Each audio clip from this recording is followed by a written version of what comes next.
On the offense, you tweaked, obviously it worked better for you, especially the first half.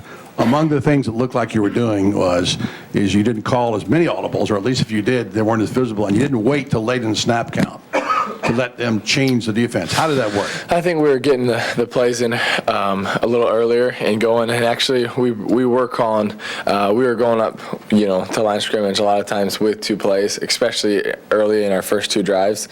So we did have a lot of audibles, but I could quickly switch from one to the other.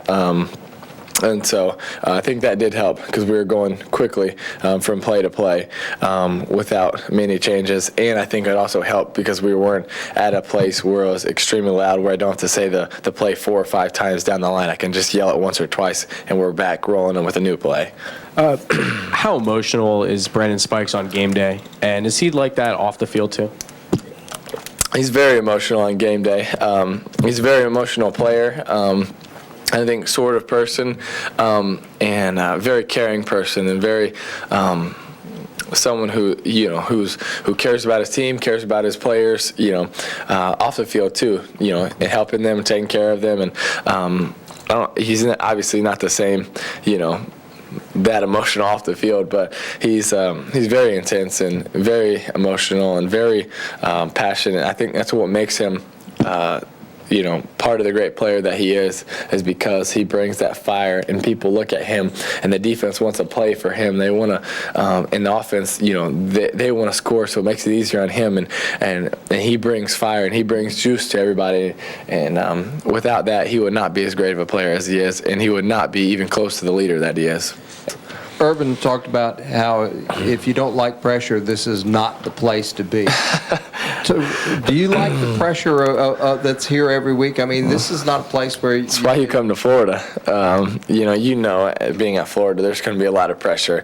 I mean, that's just that's Florida. I mean, it's going to have as much or more pressure than anywhere in the country, in any school in the country. And you could be hyped, you could be number one, or you could be up for this or that, but it really doesn't add or subtract any pressure because you're at Florida. The fans and everybody are going to expect you to win every game. They're going to expect high things, and that's great because they should, because this is the University of Florida. There's a lot of pride here, and a lot of people take pride in what we do, and that's what makes this place so special. Along the same lines of what Pat was asking, just in any game in your history, what's maybe the worst you've gotten in a pile? Because you've probably been in a lot of them rushing the ball so much. What's the nastiest thing you've gotten? I mean, that's something that, you don't need to. You have one. I think I see your face. Yeah, but I don't, that's something you don't need to talk about. And, people, they want to do whatever they can to get an edge. And, that's happened a lot in college football, and it happens more than people think. And it's just something you deal with, and something I dealt with for 4 years, and it's not something that I feel like I need to talk to or, converse about, because it's not. And, I love playing college football. And with just some of all the mini dramas that you guys have had throughout the year, how are you going to keep it interesting, keep guys engaged and motivated for the rest of the year? Just it seems like there's always been something every week. How do you keep it fresh? We're 8-0, and we're excited about that. We have an opportunity to be 9-0, and we're getting better.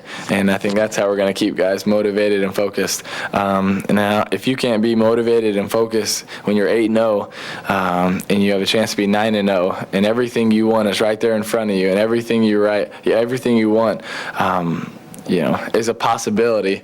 I would be shocked if anybody on our team wasn't motivated or focused on our next 4 games. And if they weren't, I would be very disappointed.